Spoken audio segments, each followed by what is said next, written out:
All right, and we are officially live. Welcome on in, everyone. I am Robert, the AP Math Guy, and tonight we're going to be talking about concavity. So, go ahead and as you join in, please feel free to hit that like button. I'm going to go ahead and wave at everyone who is in here. Hey, Brandy, how's it going? Welcome on in. Thank you for the likes. Yes, we're going to have some fun tonight because we're going to expand a little bit about what we talked about last night and go into concavity. Yeah, hopefully everyone had a good Saturday evening or Saturday overall. I did. Not much, going to do homework or Calc 3. Okay, cool. That is really cool.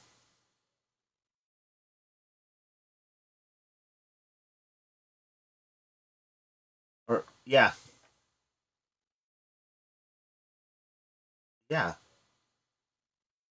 Everyone joins on in.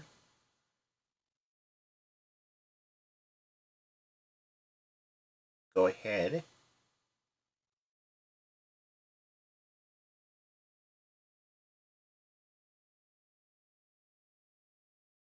Just wave at everyone who is able to be waved to. Helping the live reach 1K likes. Thank you, Brandsy. Thank you so much for that. So yeah, I'm going to spend the next couple minutes waving at people by clicking the button that allows me to wave at them. And if I can't do that and you're here, I'll just go ahead and wave now. Hi, everyone.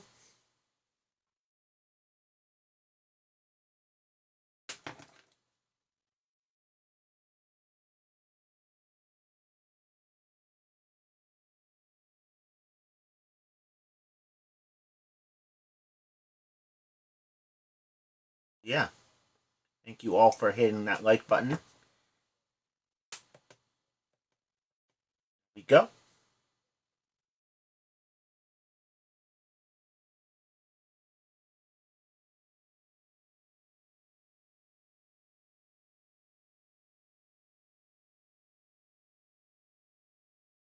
Yeah, welcome on in. We are almost at a K likes.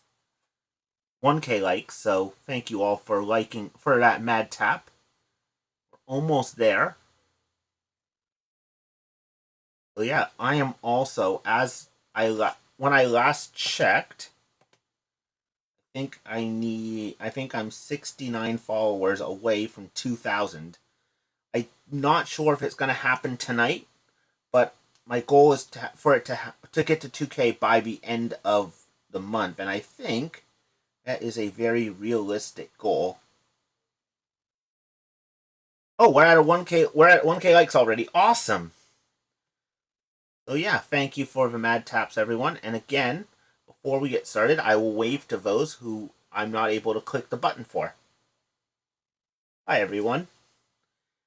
All right, so let's go ahead and talk about concavity. So as we learned last night, we learned about critical points. And what are critical points? Well, critical points, remember, critical points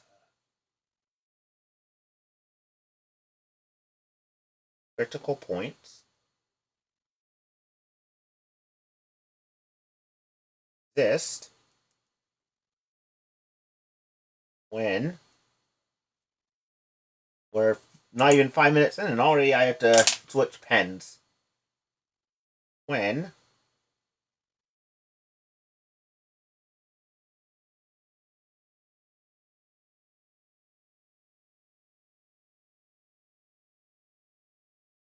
when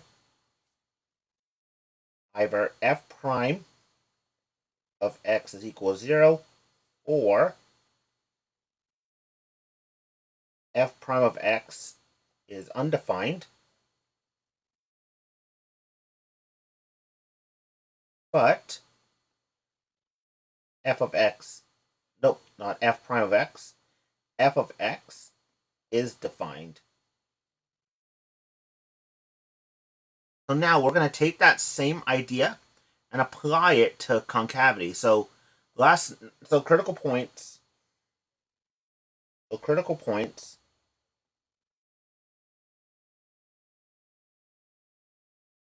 determine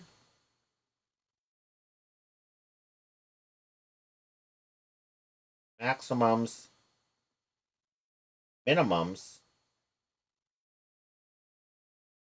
of a function.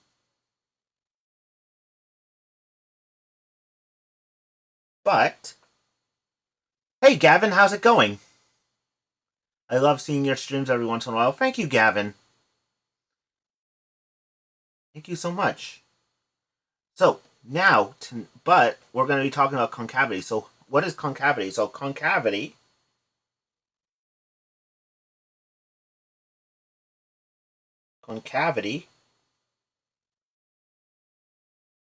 tells us which way a function is facing.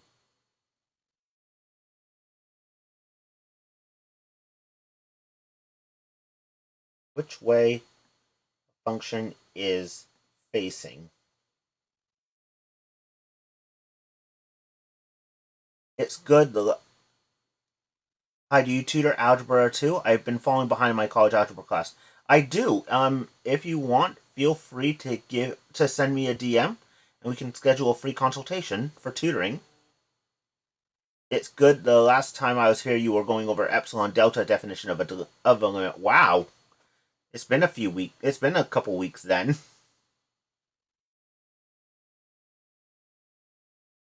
But yeah. So, what do I mean by that? Well, let's take a look at a graph. Let's take a look at a graph.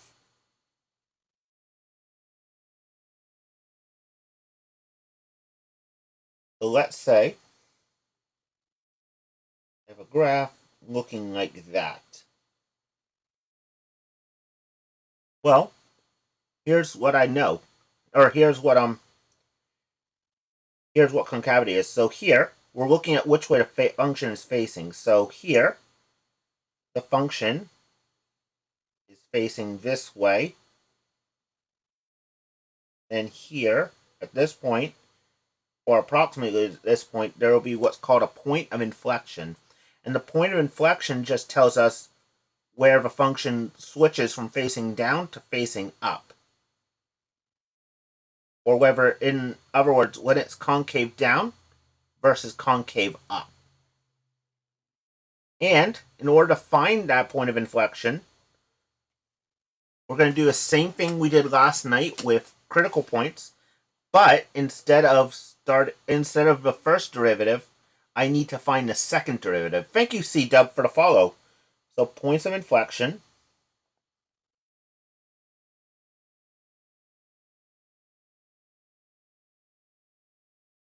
exists when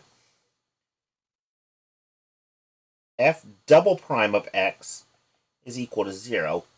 I'm not sure if the rule, I don't remember if the rule about being undefined still makes it a critical point as well.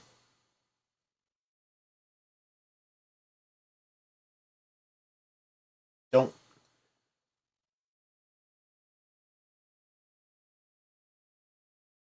But, and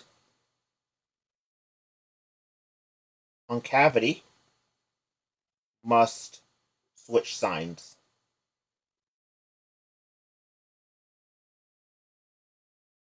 Must switch signs.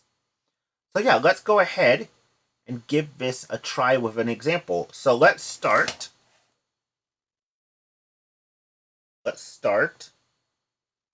F of x is equal to 2x to the fourth minus 8x plus 3. So just like last night, the first step is going to be that I need to check whether I'm going to have any division by 0 or any place where we could end up with I. So I don't see any even roots in here. So no even roots tells me that we're not going to have to worry about I. And I don't see anything being divided by anything, so we don't have to worry about division by 0 either. Thank you, Vermont Otter, for the follow. So, what we're going to do now is we need to take the first derivative and then the second derivative. So, let's go ahead and start by taking the first derivative of that function. And so with that, let's go ahead and use power rule. And what does power rule say? Well, power rule says that if I have a variable raised to a power, its derivative is going to be me taking that power, moving it out front and multiplying it by the coefficient, and subtracting 1 from that exponent. So I have 2x to the fourth. So I need to take the derivative of 2x to the fourth. So I'm going to take this 4, move it out front and multiply it by that 2.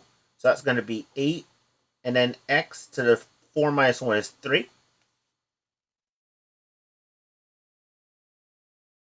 And then I'm going to remember a variable without an exponent is the same as the variable raised to the first. So I'm going to take my 1, move it out front and multiply it by negative 8. So that's going to be minus 8. X to the 1 minus 1. Well, 1 minus 1 is 0. And remember that x to the 0 is equal to 1. So this is the same as negative 8 times 1, or negative 8. And then I need to take the derivative of 3.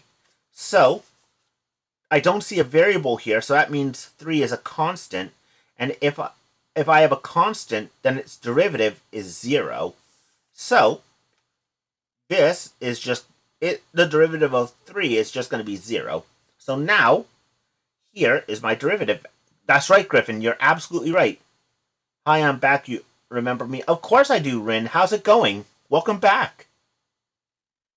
New Year's resolutions. All right.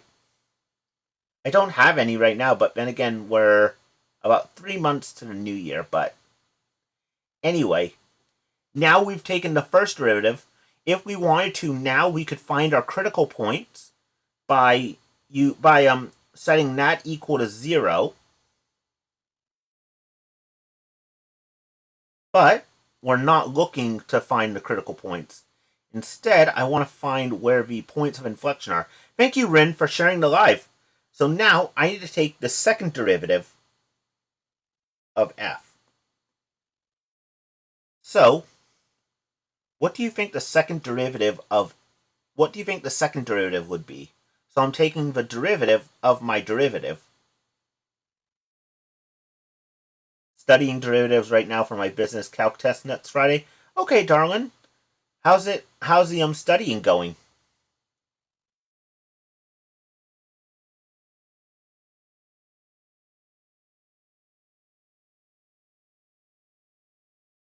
And Andre Wise says, or Andre says 24x squared. Barry says 24x. I assume that's a squared. Darling whatever says 24x squared. Kim says 24x squared. Imperfect says 24x squared. Third derivative of r with respect to t, it says 24x squared. Yeah, that's exactly right. Take 3, multiply it by 8, get 24. X to the 3 minus 1 is 2. Negative 8 is a constant, so its derivative is 0. Thank you, regular dude, for the follow. That's right, Barry. It's 24x squared. So now, I need to set this equal to 0. So 0 equals 24x squared. Thank you, darling, whatever, for the follow. Now, if that's the case, then what must x equal? If 0 is equal to 24x squared. Let me zoom in a little bit. There we go.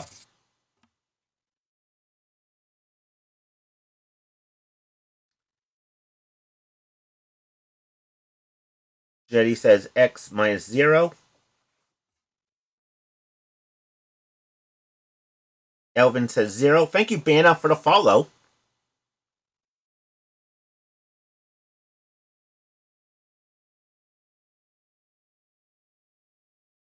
X x double prime of 0. Okay.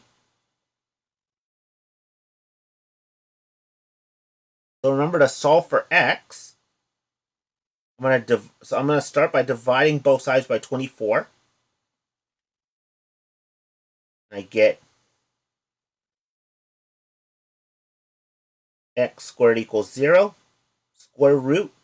When they by that square, x equals 0.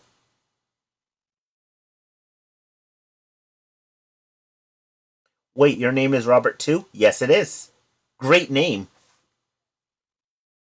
Are you differentiates? I've already taken both derivatives that I need. So yes, I am. I am taking derivatives.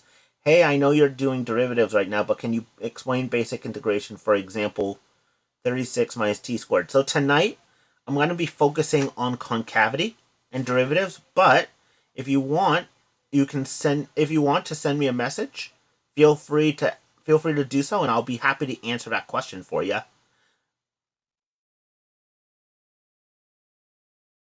The point of deflation is center. I don't think I'm deflating anything, though. Yeah, no problem, Beefy. No problem at all. So now, just like last night, I want to know...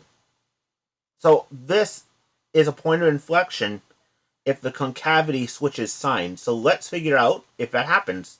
So, I'm going to draw my number line. And I'm going to put 0 right here.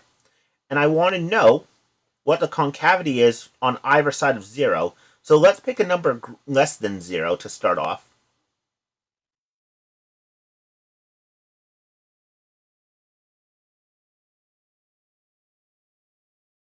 What number would you like to pick? Less than 0.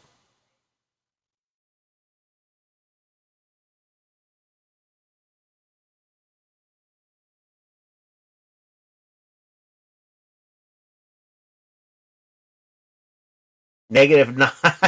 Okay. We'll do that number, but I don't actually care about its value. All I care about is its sign. So I have 24 times negative 99999 all squared. I don't know what that number is off the top of my head. So, let me get my calculator.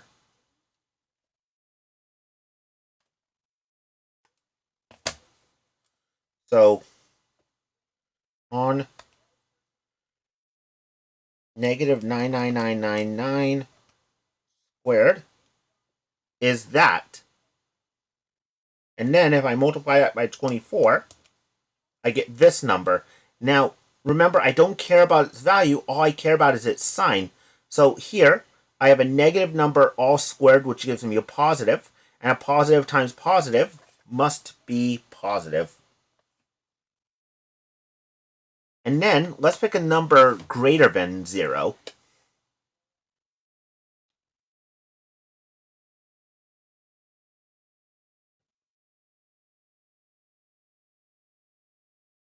Yeah, yeah, I agree, Jetty. It's going to be always positive. Why? Because no matter what number I pick here other than 0, when I square that number, it's always going to be positive. Positive times positive is positive. So x equals 0 is not a point of inflection.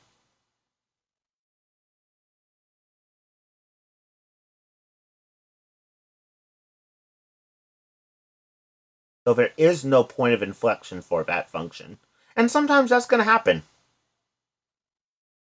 Sometimes that will happen, and that's okay. Is this algebra? Nope, this is calculus. But we do use algebra, yes. Actually, let me zoom out a little bit so that way we can see the whole problem. There we go. So now, let's go ahead and try another one.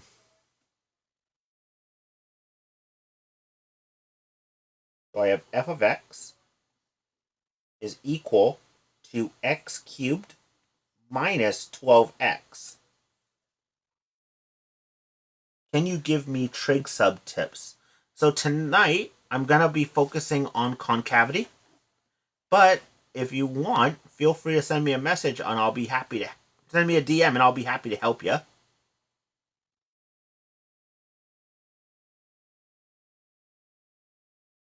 So first, what I'm going to do is I'm going to go ahead. Thank you, Chili, for the follow. Point of inflection is when the function changes sign.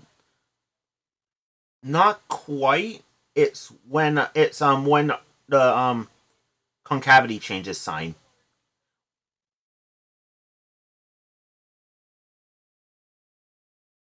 Thank you, Smoothie Boy and Sonia, for the follow. So here, what I'm going to do is I'm going to check for either a possibility of I or a possibility for division by 0. Well, I don't see any even root, so there's no possibility of I, and I don't see any division, so I don't have any division by 0 chance as well. Thank you, Thunder, for the follow. So, what I'm going to do is now I'm going to take the first and second derivative of this function. So let's go ahead and start with the first derivative. What is the first derivative going to give me? And this is a x cubed, by the way.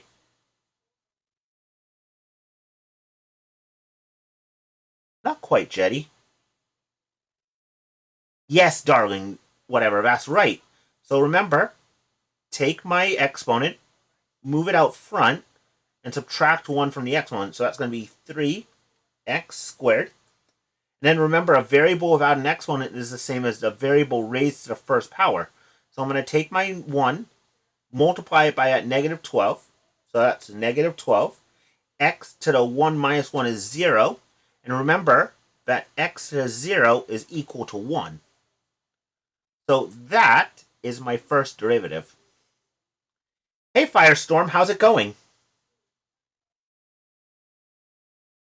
And now, let's take the second derivative.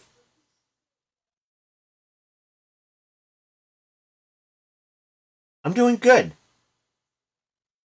Jay says 6x. Finally got a chance to see you again. Yes! Awesome! Welcome back. Yeah. Yes, imperfect. Yes, darling. It is going to be 6x. Why? Because 2 times 3 is 6. X to the 2 minus 1 is 1. And then the derivative of 12, since 12 is a constant, its derivative is 0. Haha, and then I get this on my For You page, what a sign to study. Fair enough. Maybe silly. No such thing as a silly question. I'm struggling with fractions. Do you teach them in your lives? So, it's actually funny that you mentioned that because when it comes to this particular live tonight, I'm going to focus on concavity, but I am going to start a second live where we're going to go over everything but that comes before algebra. Well, almost everything, because I don't think you need me to tell you how to count.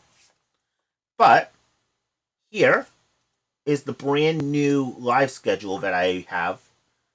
So starting on Monday the 6th of October, I'm going to be going live at 2 p.m. Eastern, and that's going to be for algebra to pre-calc. And then again at 10 p.m. for everything calculus and above. Do you have a chance to go over difference of squares for limit? So tonight I'm going to be focusing on concavity problems. But if you want to send me a particular problem, feel free to do that, and I will be happy to answer that for you.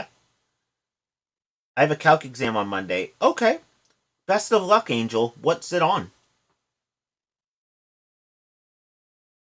So here, I'm going to go ahead and now plug in 0 equaling 6x. I promise the answer isn't always going to be 0, but these first two just happen to be the case. So yeah, if 6x equals 0, then if I divide by 6, x equals 0. I just realized I wrote that kind of close to the problem, so let me go ahead and move that. So x equals 0. There we go. Thank you, the one and only Sunshine, for the follow. Limits and derivatives? Best of luck, Angel. I really have a feeling, though, you're going to do great. So now, I'm going to go ahead and plug in my 0 into my number line. And now I need to test for concavity. So to do that, I'm going to take numbers less than 0 and greater than 0 and plug them into the second derivative.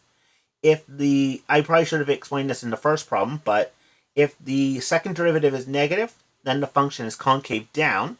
But if it's positive, it's going to be concave up. So let's pick a number less than 0. What number should we choose?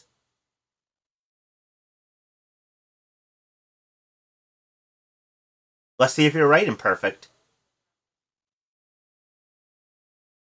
Less than 0. Honestly, I'm debating about going to school to be an algebra teacher, but I'm still unsure. Okay. Well, here's my advice. Do you enjoy sharing knowledge about algebra with others? -2? Okay. So I have 6 times -2. And again, I don't care about its value. I only care about its sign. But for fun, what would this equal?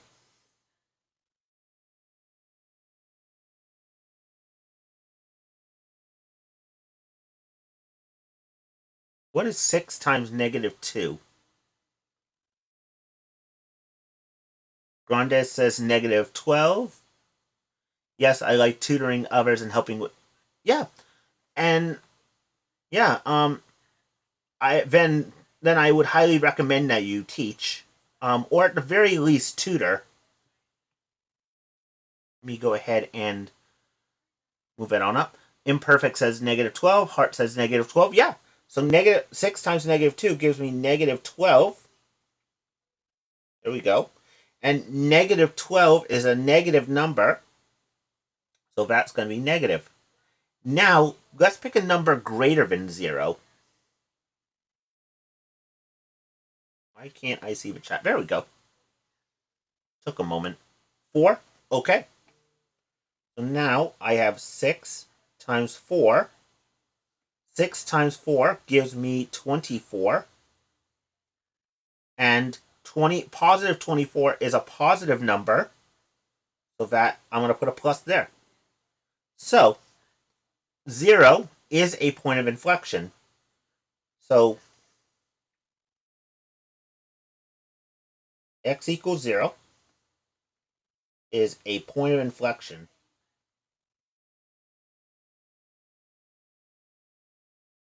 Point of inflection.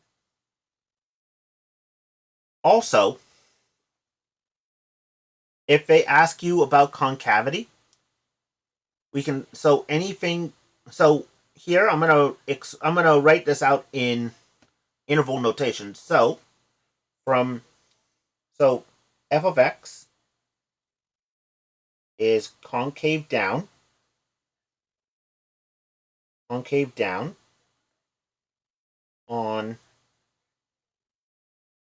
the open interval -infinity to 0,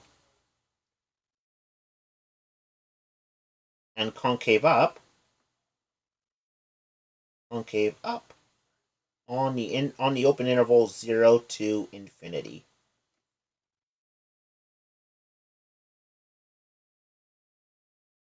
Yeah. And that's it. Thank you, Alfonso, for sharing the live.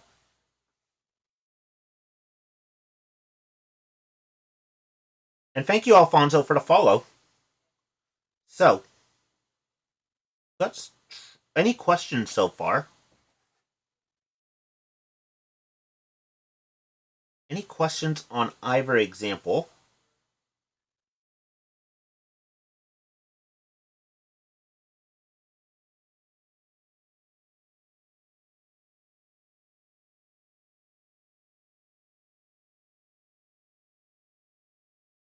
Can I see the first part? Sure.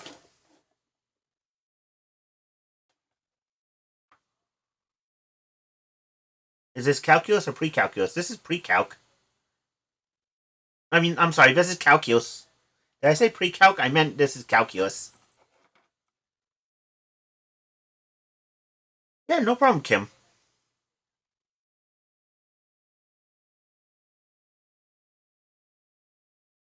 Where are my derivatives at? They're right here. They're here, and they're here.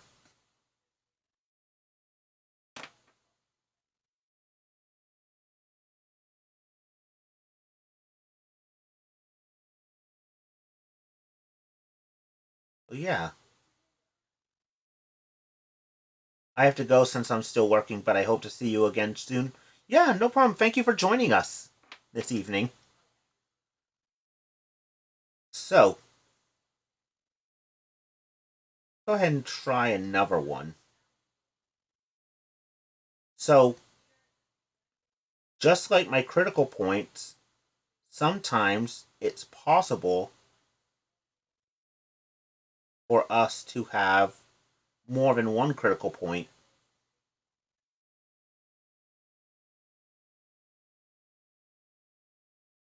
So, let's go ahead and try one of those. So,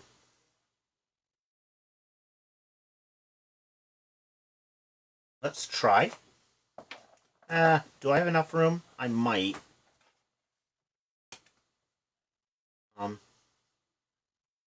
Just to be safe, I'm going to go ahead and turn the page.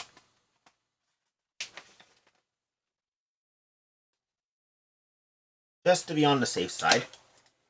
Alright, so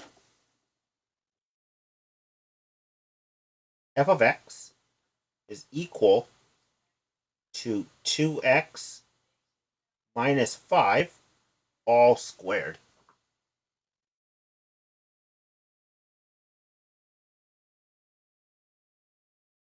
So,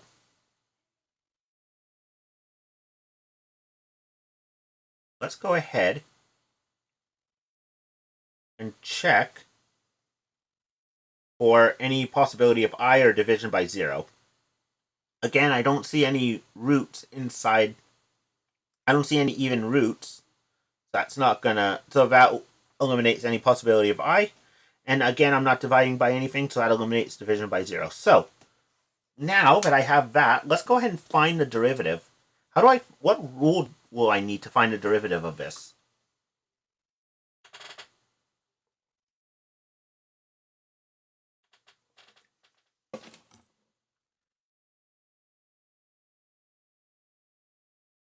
What rule do you think I'm gonna...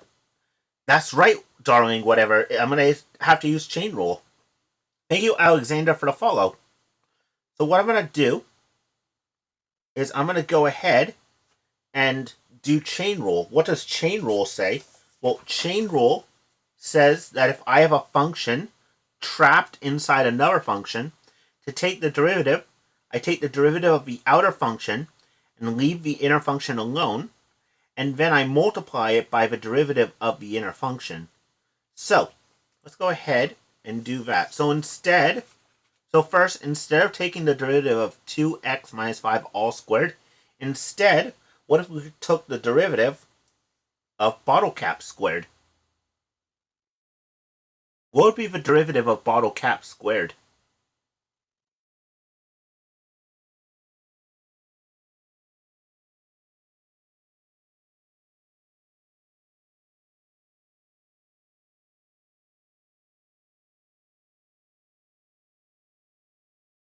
Arlene says 2. Free Speech says 1. Kim says 2 bottle cap. BLK says 2 cap. Joshua says 2 bottle cap. Yeah. So remember here, I'd use power rule. So I have 2. Move it outside. So I have f prime of x is equal to 2 times whatever is underneath the bottle cap. What's underneath the bottle cap? It's 2x minus 5. So, I'm going to write that there. And then, I need to take the derivative of 2x minus 5. What's the derivative of 2x minus 5?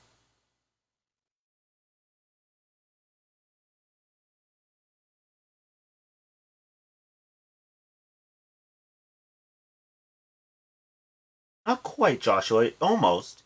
Kim says 2. Imperfect says 2. Fact says 2. Not quite free speech. Jason says 2.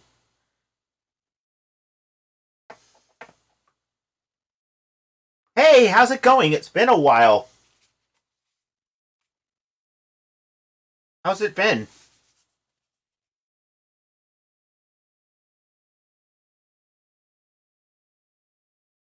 How's it been, Arian?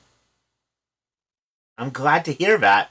So yeah, the derivative of 2x minus 5 is 2. But as ready to notice, I'm going to take my 2, multiply it by that 2. So this is actually going to be 2 times 2 is 4 times 2x minus 5. And then I can go ahead and distribute that 4. So that's going to be 8x minus 20. So that is the first derivative. Now I need to find the second derivative.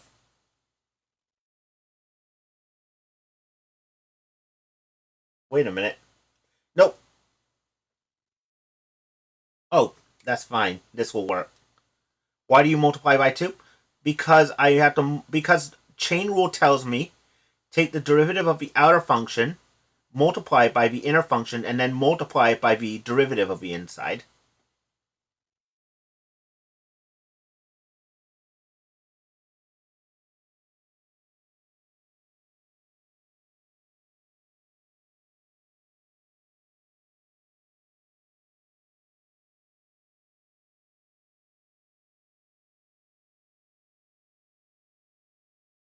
Naturally, like I said, I just realized I messed up this problem.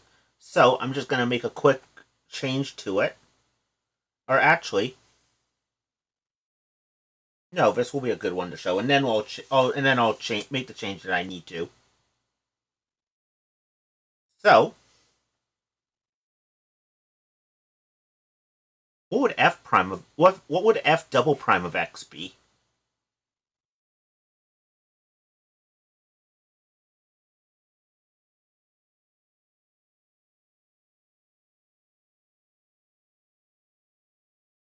That's right, imperfect. It would be 8, right? Why? Because remember, a variable without an exponent is the same as variable raised to the first. 1 times 8 is 8. X to the 1 minus 1 is 0. And then the derivative of negative 20 is 0. So f prime of x would equal 8. Now, let me ask you a question. Can 8 ever equal 0? And I promise it's not a trick question. Can this ever be true? Fact says no. Imperfect says no. Yeah. So, of course, 0 can never equal 8. So, this function does not have a point of inflection. But that doesn't mean that it doesn't have concavity either. So, concavity is determined by a second derivative. Remember, if it's negative, so if f double prime of x is less than 0, then f of x will be concave down.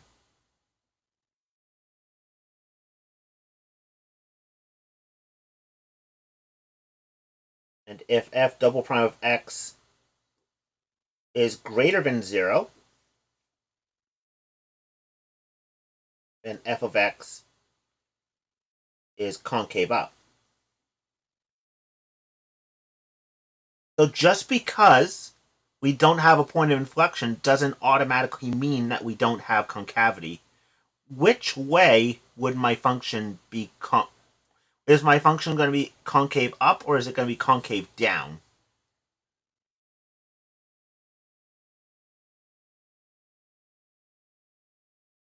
Imperfect says up.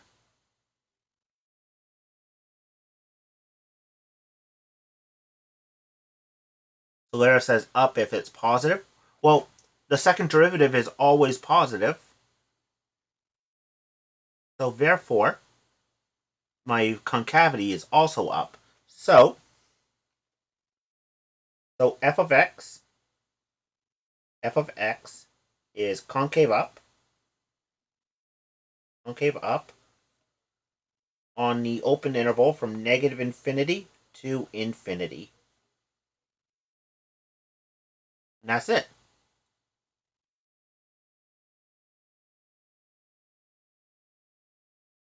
Now let's fix the mistake that I made. And that mistake was the following.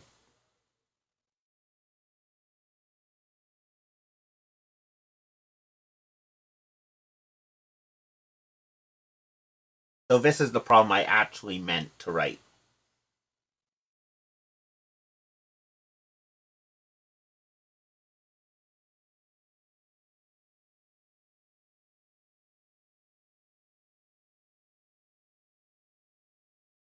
So, let's go ahead and give this one a try.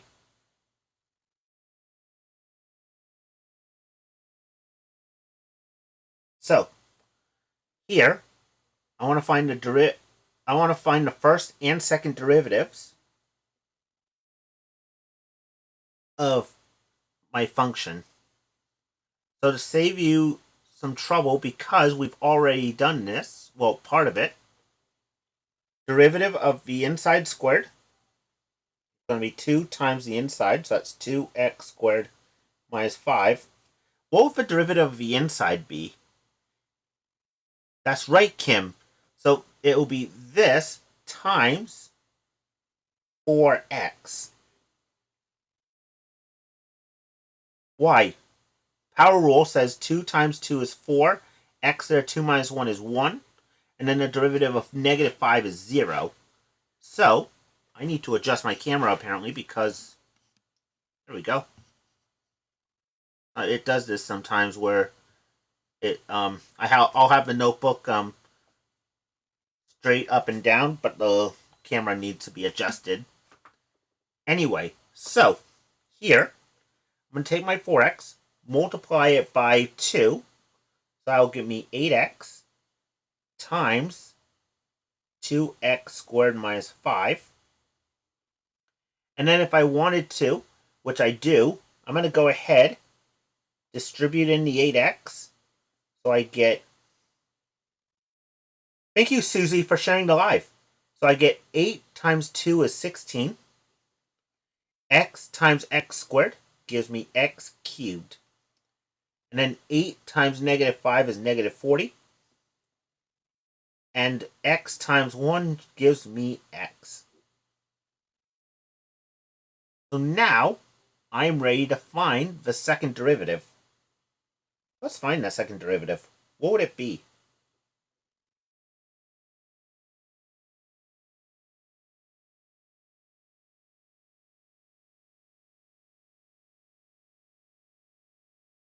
What would my second derivative be?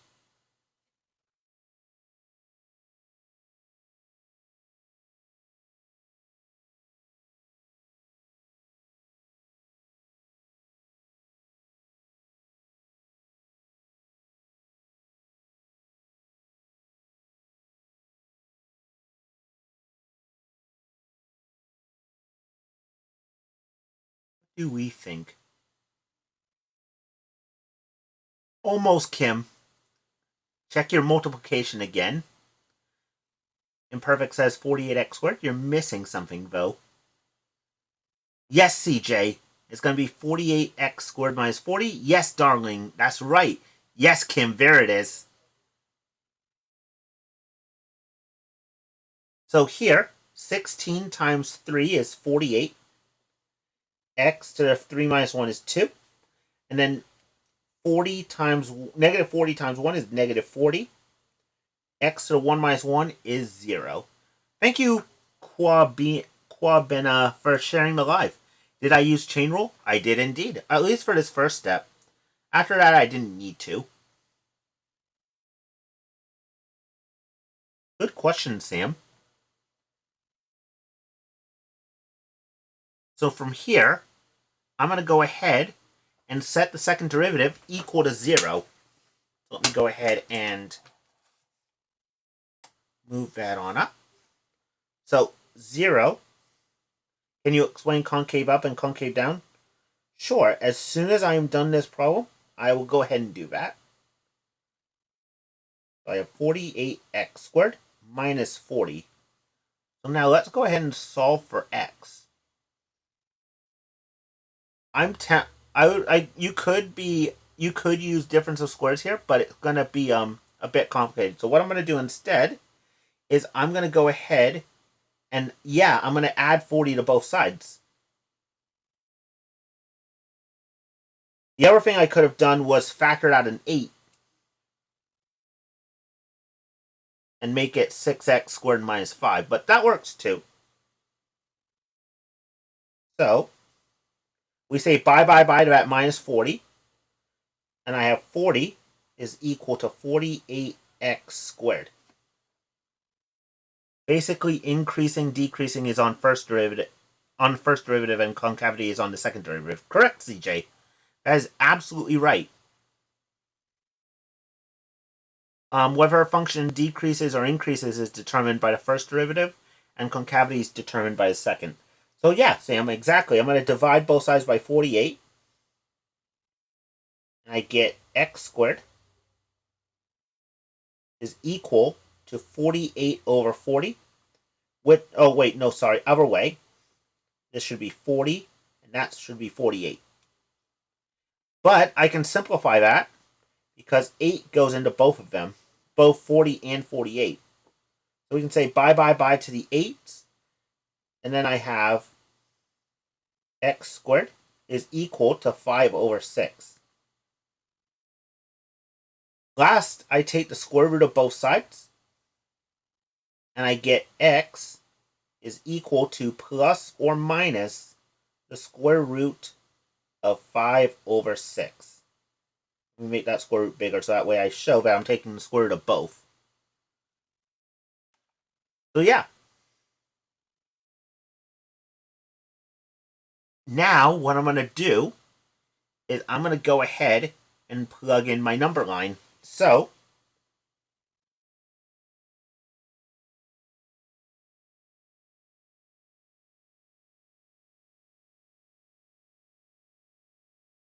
and here is the square root of 5 over 6. So here I have the negative square root of 5 over 6. This is going to be what? So I actually don't know what the square root of 5 over 6 is going to be. So let's figure that out. So square root of 5 over 6. So it's going to be a little less than 1. So, oops. Just hit my camera with the calculator. There we go. That's better. So now, let's pick a number less than the square root, the negative square root of 5, 6. Remember, that's a little less, the square root of 5 over 6 is a little less than 1. Thank you, user, for sharing the live, and thank you, Marge and Chaka, for the follow. And thank you, Bounce, for sharing the live. Thank you, Sundeep, for the follow. Alright, so let's go ahead. Let's pick a number less than negative root of 5 over 6.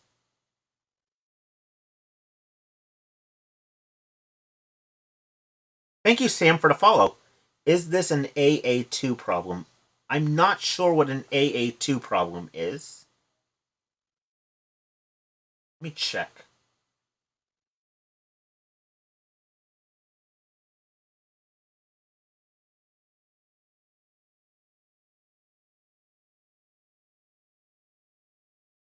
Accelerated algebra. Okay. I actually didn't know that. Hey, Hefe, how's it going? Welcome on in. Thank you, Imperfect, for the follow. Accelerated algebra 2. Good to know. This is actually calculus. Oh yeah, let's pick negative 20. So, I plug it into the second derivative. So, and remember, I don't care about the actual value. I care about its sign. So here,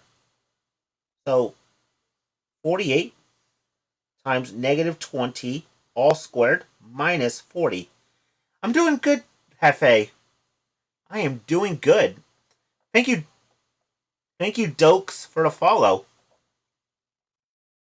So, negative 20 all squared is 400. 400 times 48 is the same as 48 times 4 with 2 zeros. So that's going to be what? 8 times 4 is 2. Carry of 3 is 19,200. Minus 40. Now, is this result going to be positive or negative?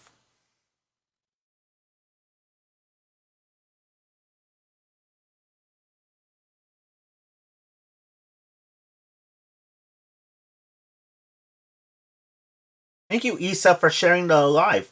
Positive for both, therefore it's concave up. Hefe says plus. Yeah. Imperfect says positive. So yeah. So last I checked, that's a positive number. So it's going to be positive, concave up from negative infinity to negative root 5 over 6. Now let's pick a number between negative root 5 over 6 and positive root 5 over 6. Might I recommend 0?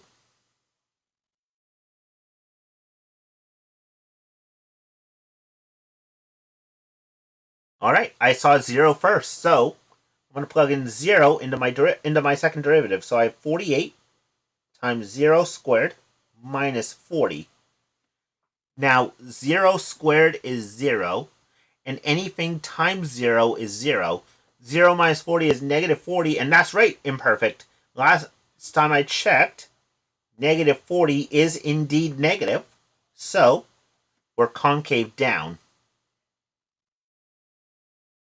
And then pick a number greater than root 5 over 6.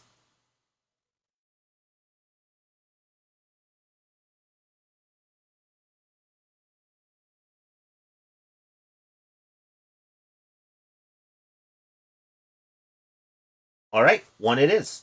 So I have 48 times 1 squared minus 40.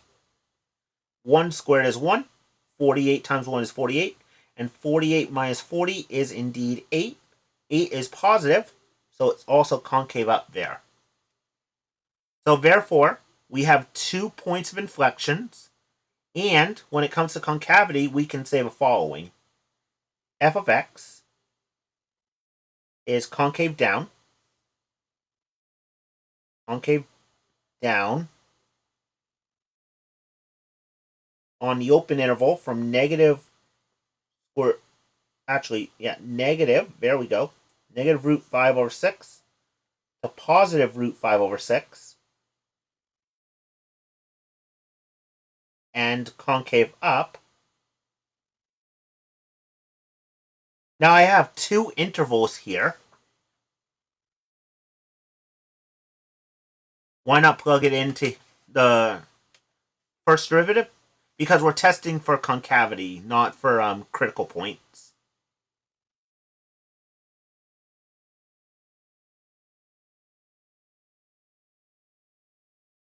Yeah, no problem, Hefe. No problem at all. So it's concave up. Now I have 2 intervals in which I'm concave up. How would I write that? How would I write my intervals when I have more than 1?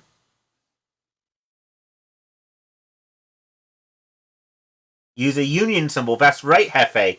So on the open interval from negative infinity to negative square root of 5 over 6, and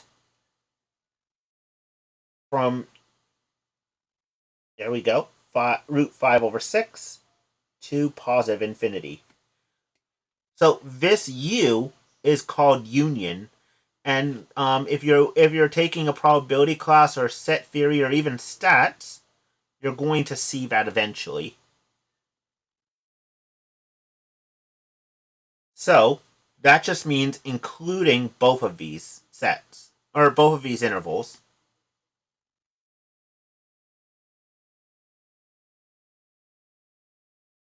Yeah. Any questions on that one? Oh, thank you, Imperfect, for the heart me. I don't know if you sent that a while ago or if you just did. If you sent it a while ago, I apologize for not seeing it earlier. All right, what is a union symbol? So in set theory, open interval means non-inclusive. Correct. That is absolutely right, Joe. Because if we included these, then it's neither concave up nor concave down on this point or that point. So that's why I have to do the open interval. Thank you, Edna, for the follow. Okay, back to the question about union symbols. So let's say, what's the best way to explain this?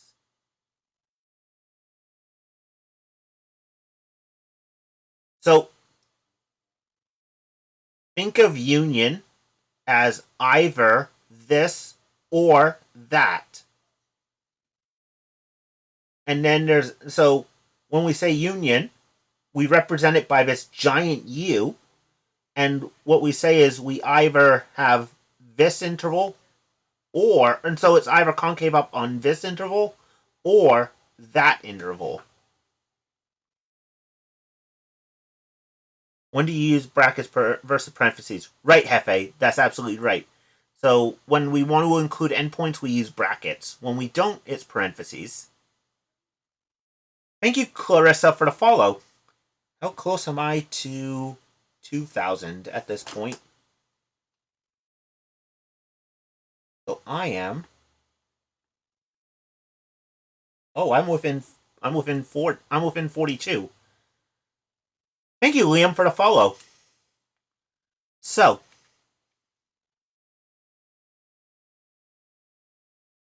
yes, you can do that. Thank you, Mike, for the follow. So, let's do a couple more, and then we will call it a night. So, let me take a look. Hey, Mary, how's it going? At the plus minus root 5 over 6, the second derivative is 0 and not positive or negative, so we don't include. Right. That's absolutely right. Thank you, Xyliofotia, for the follow. You're procrastinating on homework right now? Okay. Does it get easier? No, you're not dumb at all, Mike. You're not dumb at all.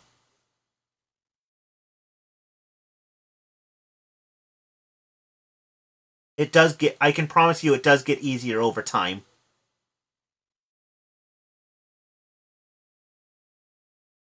By doing like other things I've been procrastinating on but are less important. Let's do another problem? Absolutely. Let's do another problem. In calculus, it's not even the calculus part that's hard, it's the algebra and the Pascals. That's right. Hi, I'm new here. When do I know when to use union? Yeah, so we use union when we want to combine two intervals together. Think of it like that. Think of it as either this or that. Sometimes you'll see when in trig is hard for you. Okay. Um Thank you, CJ, for the follow. Is it what part of trig is hard for you?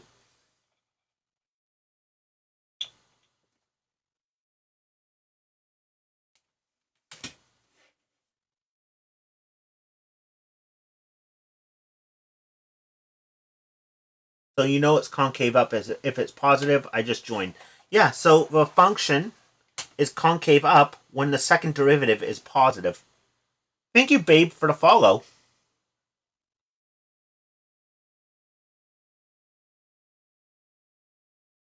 Should I start learning calculus before? Here I am talking to you, and now I need to put the puzzle piece in. There we go.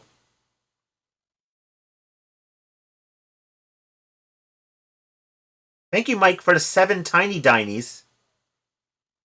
Thank you so much. I appreciate that.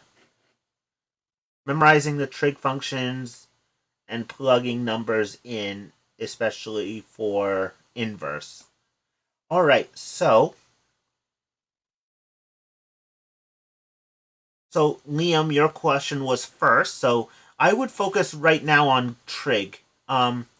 When you because trig's going to be really important for when you learn calculus. All right, Xylio. Memorizing the trig functions and plugging in numbers in general, especially for inverse. Okay, so the thing that I used to tell people is that everything goes back, or well, do we do you know Sokotoa? Thank you, cows and tings, for the follow.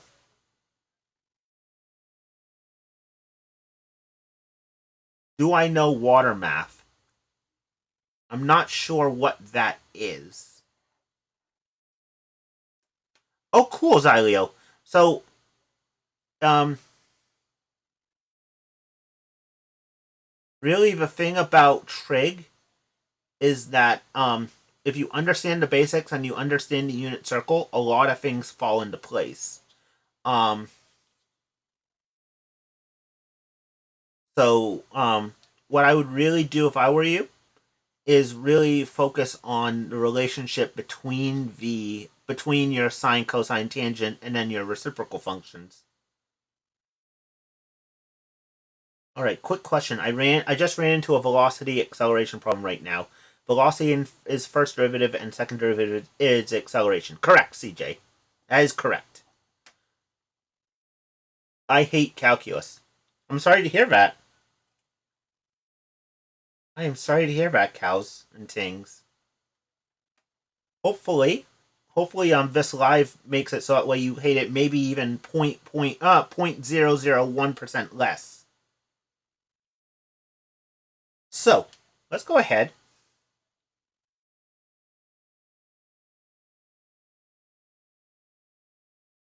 and try this problem. F of x is equal to x over x plus 1.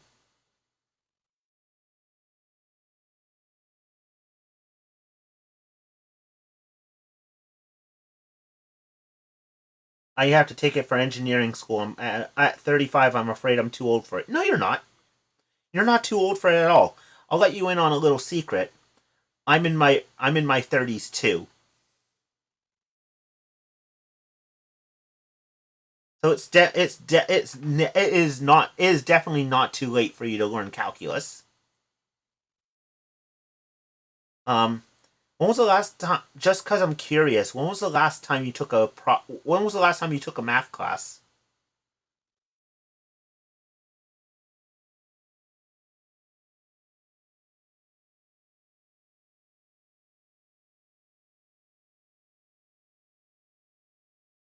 Last semester. Okay, so it's not like it's been so it's not like it's been like 10 years since you last took a math class. Do Shell's method for volume problem. I have an exam Wednesday. So tonight I'm gonna focus on concavity problems.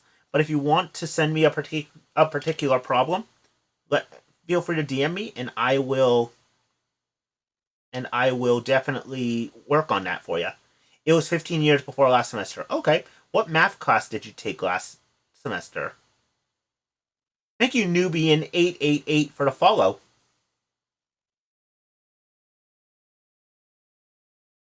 College math. Okay.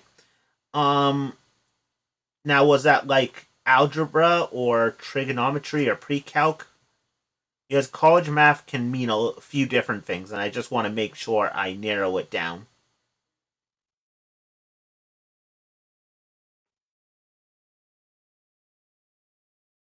Algebra and trig. Okay. So,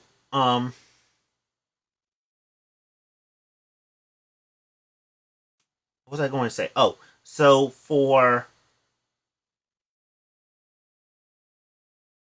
All right, so you're currently taking calc now, or are you getting ready to take calc? What did I major in college? I was a math major. Getting ready to. Okay. So the big thing that I would recommend is that you, on a scale of 1 to 10, how do you feel about your algebra and trig skills? 1 being like, I'm completely lost, and 10 being, I know, I can solve a problem without really much effort. Yet I know what I'm doing. 6 to 7, okay. It could be worse. But the thing that I would highly recommend is that you take your notes from your college math class and just take 20 minutes a day and review them. 20-30 minutes a day.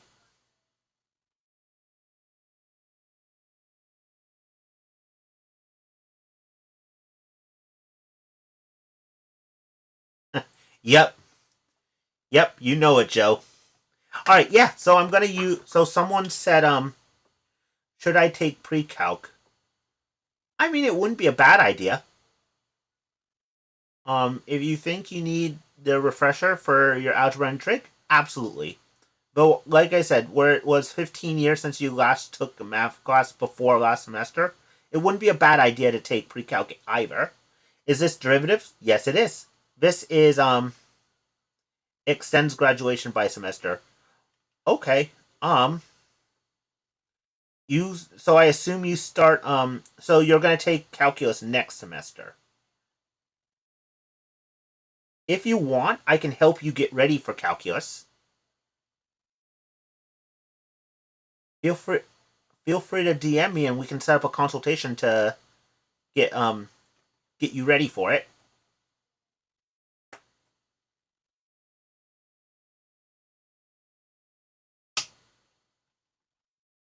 All right. So, let's go ahead. I saw someone say earlier that we will use quotient rule here, and that's right. But there's one thing I want you to notice before we get started, and that is this. Thank you, Wick, for the follow. So it's this x plus 1 in the denominator.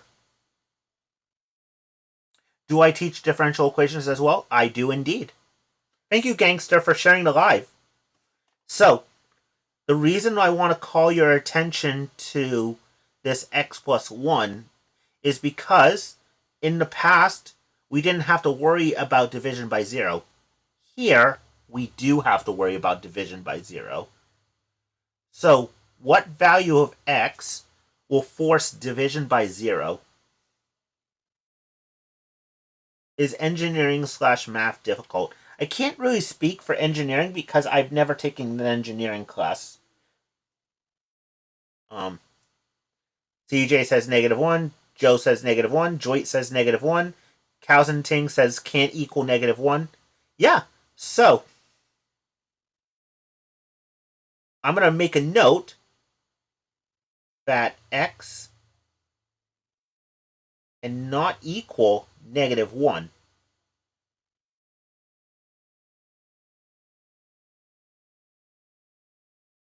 For me after your live. What was your question, Wick?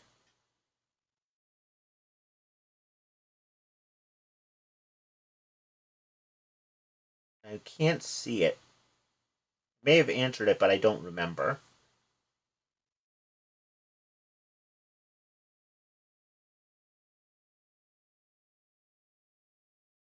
So yeah, x can't equal -1. So we'll make a note of that in case we run into that later. Now, let's go ahead. Thank you, God Servant Curtin White, for the follow. So let's go ahead and take the derivative of this function. So I'm going to use quotient rule here. And what does quotient rule say? Well, quotient rule says that if I have a function divided by another function, its derivative is the bottom function times the derivative of the top function minus the top function, or minus the top function times the derivative of the bottom function over the bottom function squared. Don't memorize that though, memorize the chant. And the chant is low d high minus high d low all over the square of what's below. So let's go ahead and use that. So I'm going to use g,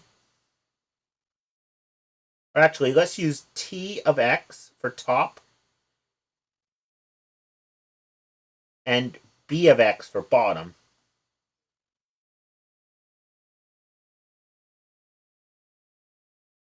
So my top function is x, and my bottom function is x plus 1.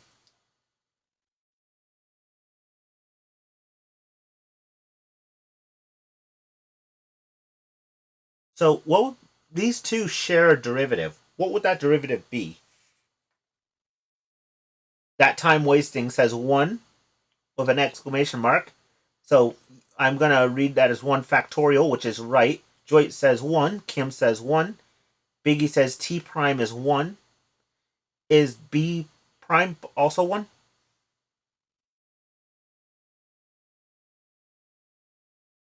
Xylio says 1. Biggie says yes, I agree. So the derivative of x and x plus 1 is 1. So now I'm ready to do my quotient rules. So I'm going to link my functions together. And now I have f prime of x. I hope I gave myself enough room.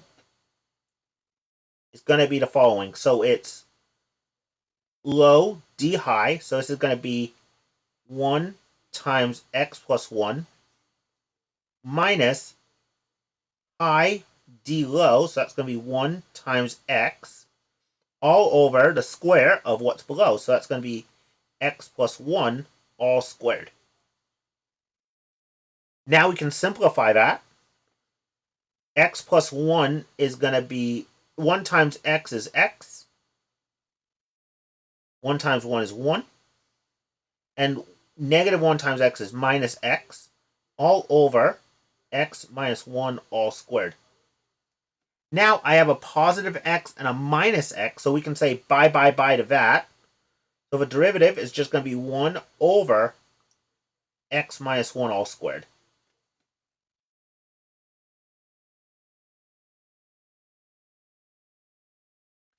So now let's take the second derivative.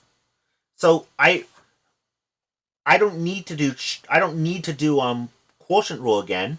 Instead, I can use chain rule.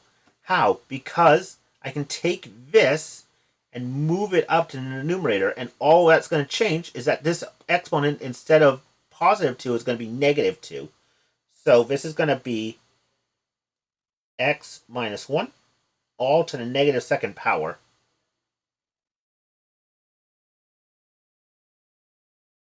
So now I need to take the second derivative of that. What is my second derivative?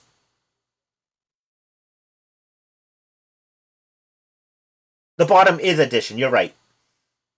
You are right. Good catch, Lucas. Good catch. Thank you, Salbo Electric, for the follow.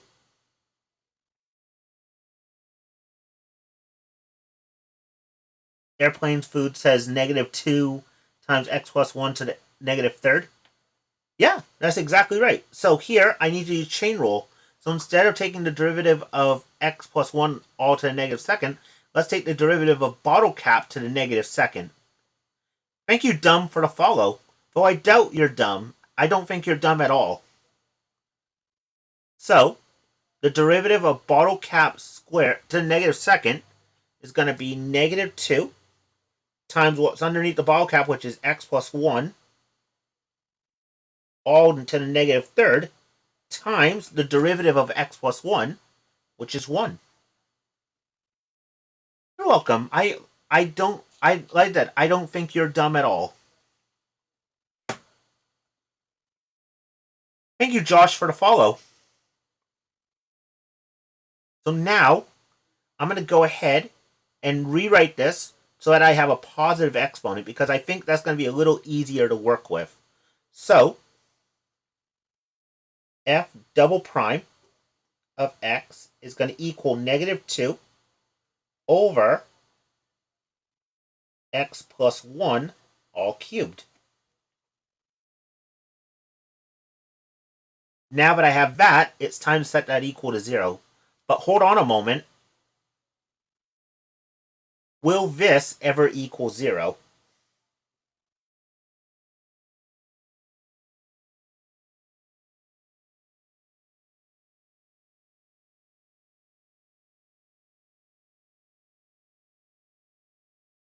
Will negative 2 over the quantity x plus 1 all cubed ever equal 0? Well, yeah, it could. But what would x have to be?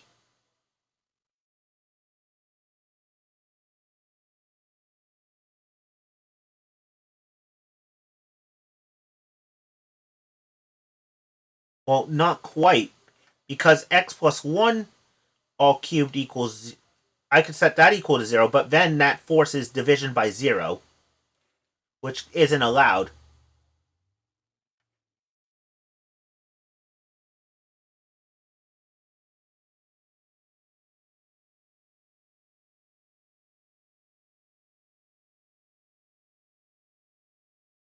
So, in order for this to be true, x would have to be extremely large. But in the negative direction.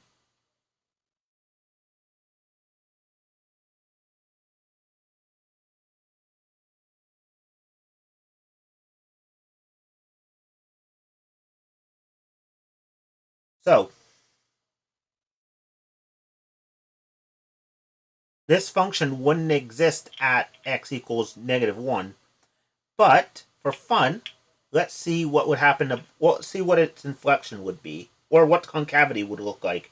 Because just because there's no real point of inflection doesn't mean that there's no point... That there's no concav... That the function doesn't have any concavity at all.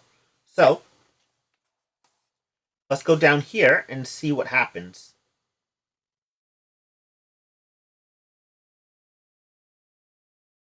I'm going to put my negative 1 there.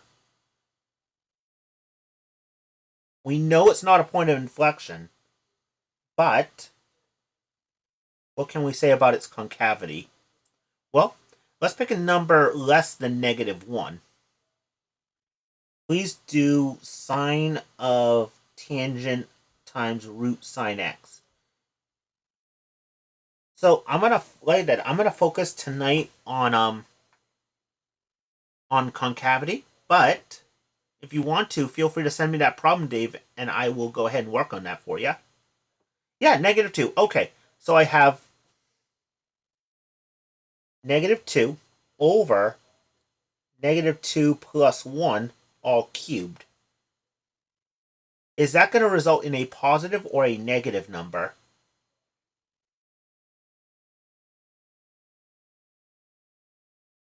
Airplane says positive. Yeah, you're right. Domcraft says positive. How's it going, by the way? Yeah, so that's right. So negative 2 plus 1 is negative 1. Negative 1 all cubed is negative 1. And negative 2 divided by negative 1 gives me positive 2. So this is going to be positive. Now, let's pick a number greater than negative 1. Thank you, Domcraft, for sharing the live.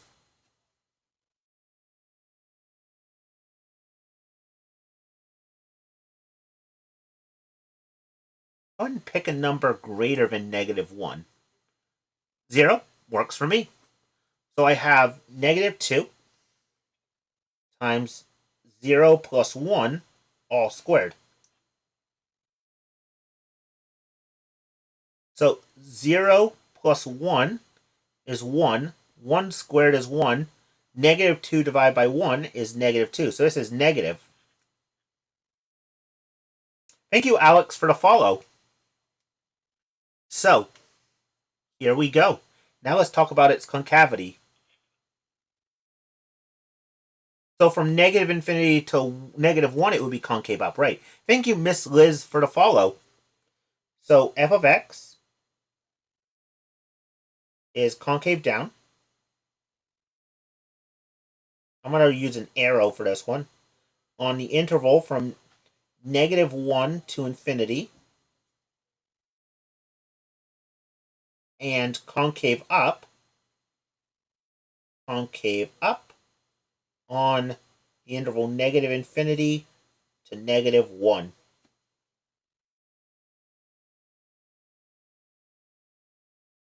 How does the vertical asymptote at -1 affect the concavity? Let's take a look. What's concave mean? So concave means which way the function is essentially facing. Where did the infinity come from? That's a good question. So we use this notation to talk about where our function is concave up or concave down. So because all numbers less than -1 are result in f of x being concave up, we have to include all possible values less than -1. So that's where this negative infinity came from.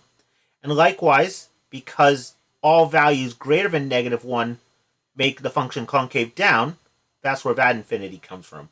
But let me show you how it affects it. So I will type in the function here. So I have x divided by x plus 1. So as we can see, this vertical asymptote goes up, and then as I approach the point x equals -1 from the left, it shoots to positive infinity, but as it approaches from the right, it shoots down towards negative infinity. Oh, nice. Thank you. That visualization helps a lot. No problem. No problem at all. Thank you, Theo, for the follow. And thank you, Jackson, for sharing the live.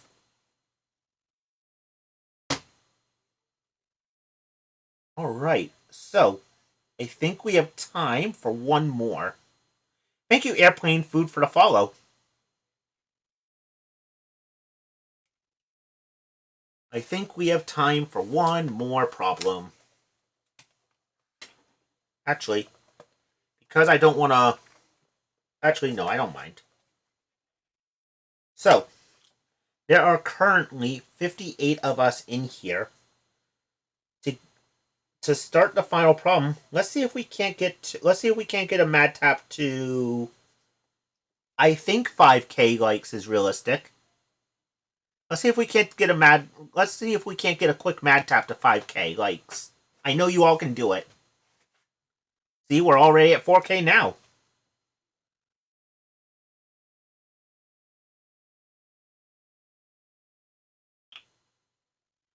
So hopefully everyone is having a great evening, a Saturday evening, or for me, it's now Sunday morning because I'm over here on the East Coast. Oh, we're at 5k already. Perfect. That is perfect. So, go ahead. Ooh, I like that one. I like this one. We'll add a little bit of complexity, but not too much. So, write an equation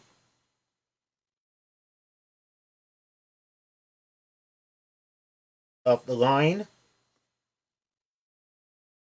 tangent to f of x is equal to x cubed minus 3x squared minus 4 at the point of inflection. Point of inflection. What kind of math is this? This is calculus.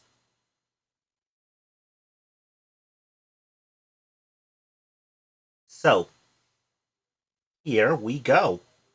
So first, I don't see any even roots in there, so I'm not going to worry about I. And I don't see any division, so I'm not going to worry about division by 0. So now, let's find the first and second derivatives of this function. We'll worry about this first part later. Right now, let's see if we can't find the point of inflection.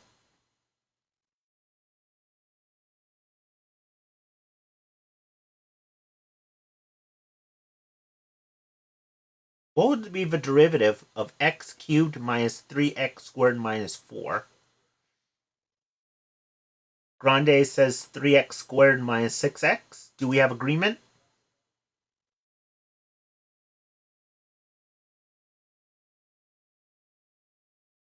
Yes, we do. Perfect. Yeah, that's right.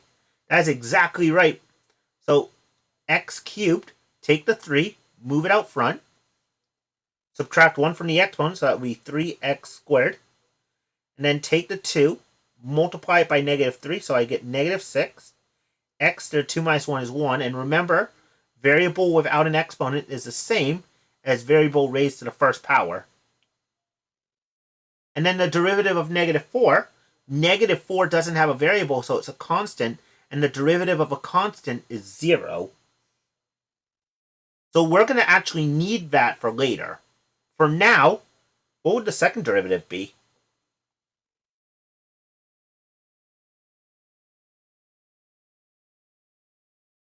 Dwight says 6x minus 6. Thank you, Michael, for the follow.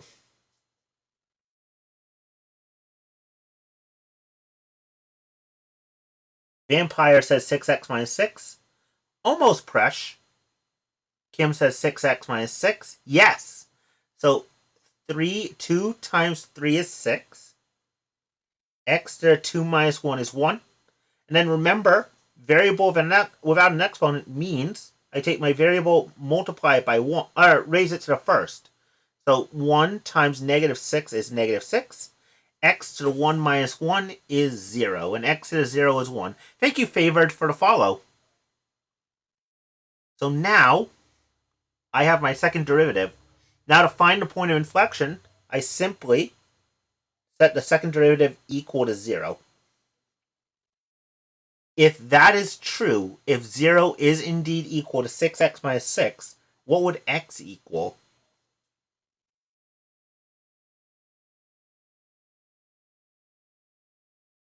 Dwight says 1. Domcraft says 1. Gracie says 1. Holden says 1. Yeah, so it looks like we are in agreement that x is equal to 1. So x equals 1. So let's see if that is our point of inflection. So remember, in order for this to be a point of inflection, I need my concavity to switch signs on either side of 1. This is calculus. This is indeed calculus. This is indeed. So go ahead and pick a number less than 1.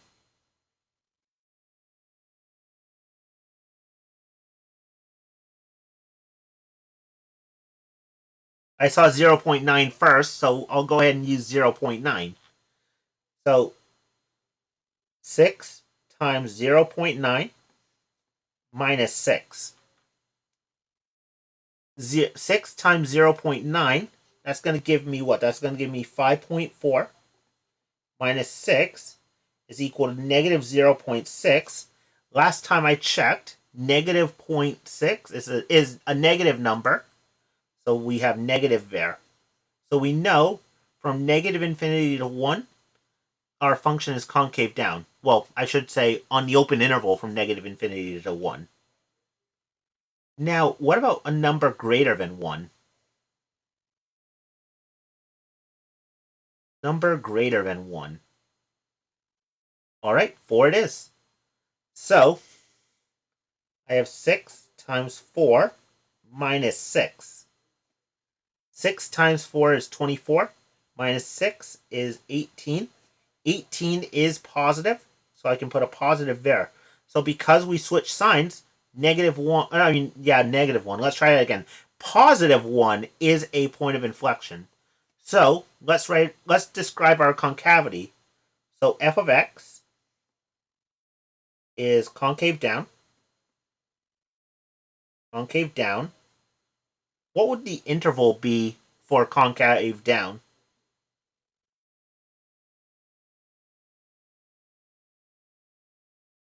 What would the interval be?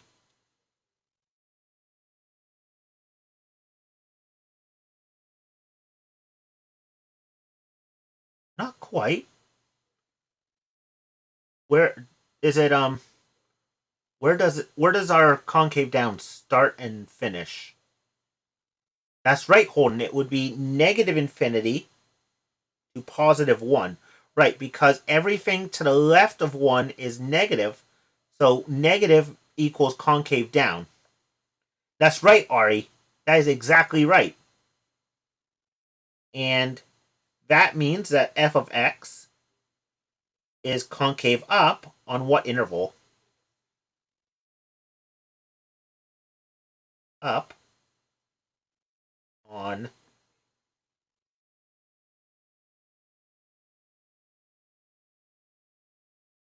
almost airplane food. One of those is correct.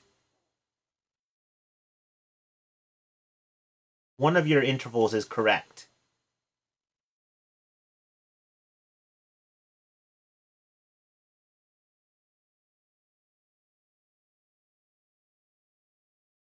Holden says 1 to positive infinity. Kim says 1 to positive infinity. Sundeep says 1 to infinity. Dwight says 1 to infinity. Marge says 1 to infinity. So it looks like we have a consensus at 1 to infinity. So our concavity is done. Hey, Caden, how's it going? Now, now we're asked to write the equation of the line tangent. So I'm going to use point slope form here. So remember point slope form. I'm actually going to write it down here. So point slope form is going to be y minus y1 equals m times x minus x1. What we're given are x1, so that's going to be 1. So y minus y1 is equal to m times x minus 1. Now all we need to do is find our y1 and our slope. I thought it was y equals m. You could write it that way too, yep. What you just wrote, Dom, though, is called slope-intercept form. The reason why I choose to use point-slope form is because all I need is a single point and its slope. But yeah, you can write it in slope-intercept form if you wish. Thank you, David, for the follow. So, let's go ahead. Start by finding our y1 by plugging in 1 everywhere I see an x here. So, f of 1 would be 1 cubed minus 3 times 1 squared minus 4. What would that equal?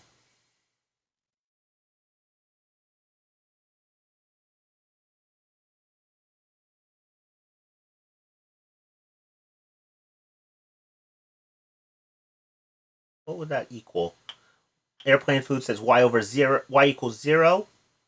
Dwight says negative 7. Can you help me with limits? So tonight I'm focusing in on concavity. But if you have a particular problem, user, feel free to DM me, and I will be happy to help you with it. Kim says negative 6. Okay, so it looks like we have one of 3 numbers. Now we have negative 2. Airplane Food says negative 6. Dwight says negative 6. Holden says negative 6. Let's see if that's right. Gravity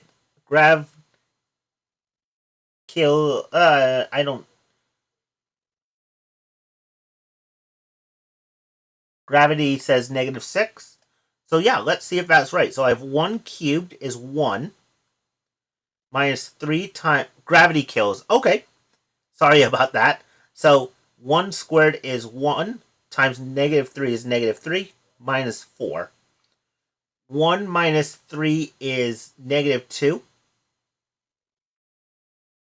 Negative 2 minus 4 is negative 6. So my y1 is going to be negative 6. So I'm going to take that and I'm going to plug it in here. So now I have y plus 6, right? Because y minus a negative number is the same as adding a positive, is equal to m times x minus 1. Now the last thing I need is this m. That is where the first derivative is going to come into play. Remember, I said that this was going to be important later? Well, here it is. Thank you, Aaron, for the follow. So here, I'm going to plug in 1 everywhere I see an x in the first derivative. Thank you, Ada de Jesus, for the follow. So I have m is equal to 3 times 1 squared minus 6 times 1. What would that equal? Last math question of the night. Airplane Food says negative 3. Gracie says negative 3. Joyce says negative 3. Gravity Kill says negative 3. Domcraft says negative 3. Presh says negative 3. Yeah. So 1 squared is 3. Yeah, 1 squared is 3. Good job, Robert. Let's try that again. 1 squared is 1. 1 times 3 is 3. And negative 6 times 1 gives me negative 6. 3 minus 6 is negative 3. That's going to be my slope. So now I plug negative 3 in for m. So I get y plus 6 is equal to 3, or negative 3, times x minus 1. Thank you, Tony, for the follow. That's okay, Z. That is perfectly fine.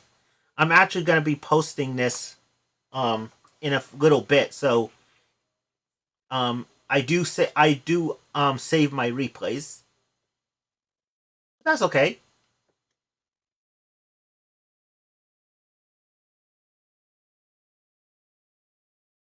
You don't simplify? Nope, because it just asked for the equation of the line, and that's what we did. Let's keep going, please. You don't need to sleep. I do, though.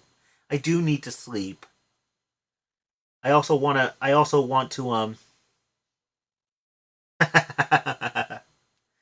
I'll be back tomorrow for more lives.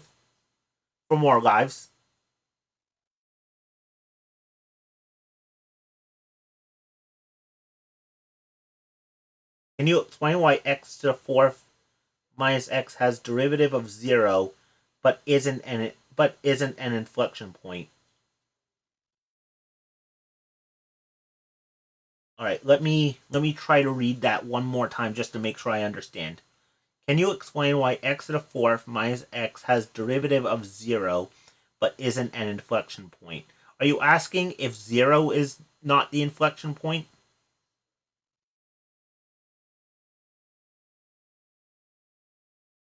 Second derivative. Okay. So inflection points happen where concavity changes signs.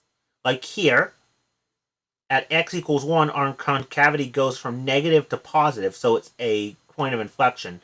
If I were to take the first and second derivative of x to the 4th minus x, let's do that quickly. X to the 4th minus x. First derivative is going to be 4x cubed minus 1. And then the second derivative is going to be 12x squared. So if I set that equal to 0, 12x squared, I would get x equals 0. So if I put that on a number line,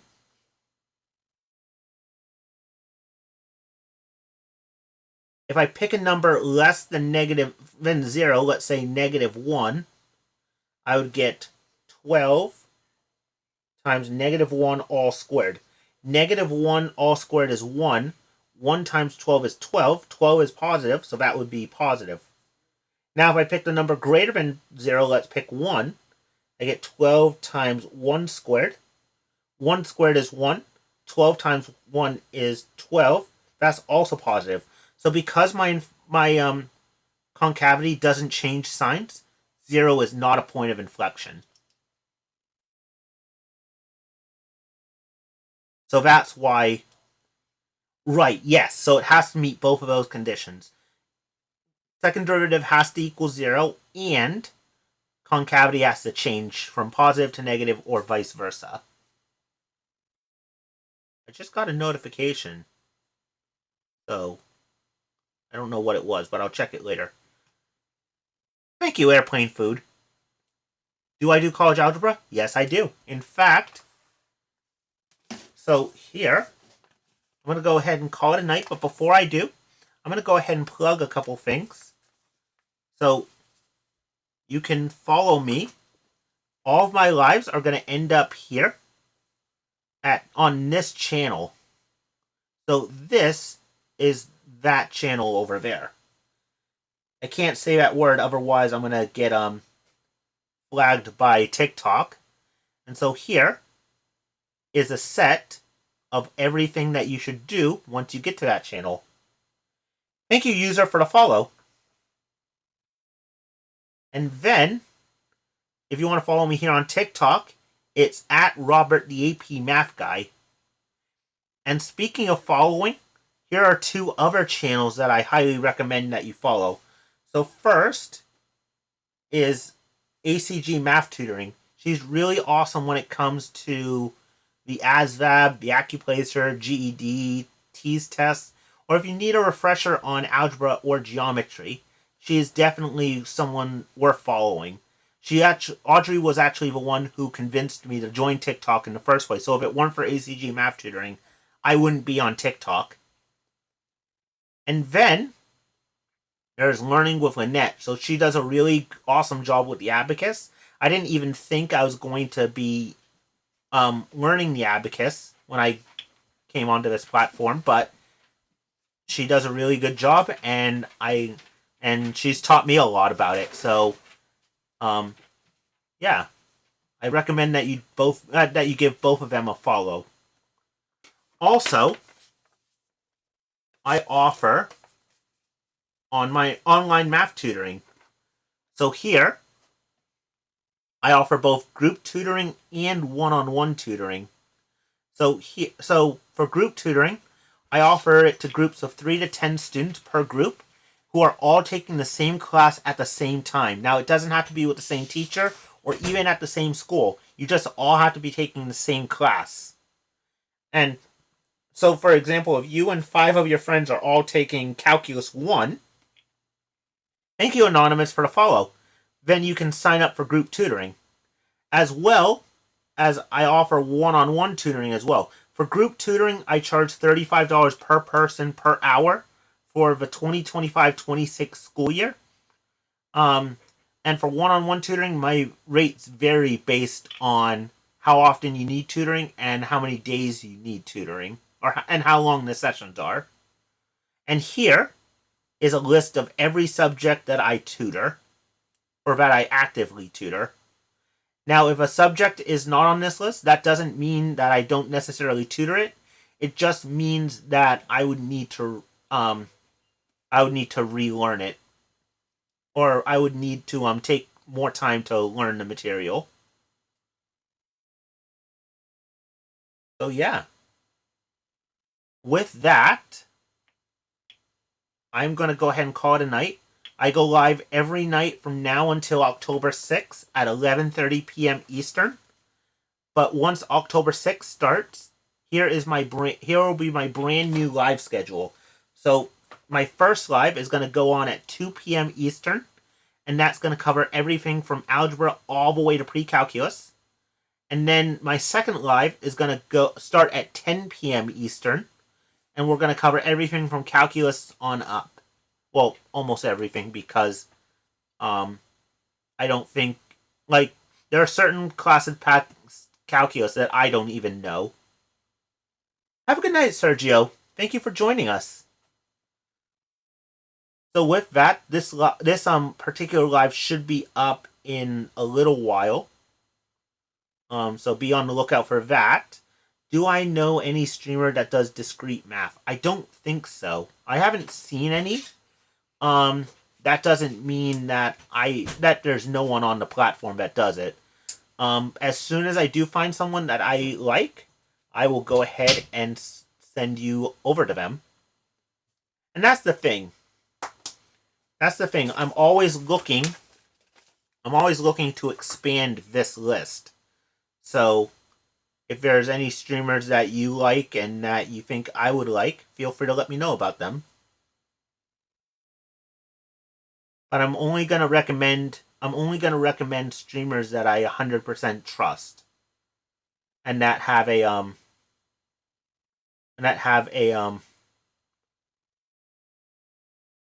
topic that they're really good at. So yeah, let me see if I need to do anything else before. Nope. All right, so I'm gonna go ahead and call it a night. Have a great rest of your evening, everyone. And I will see you all tomorrow at 11:30 p.m. Eastern. Have a great rest of your night. Bye, everyone.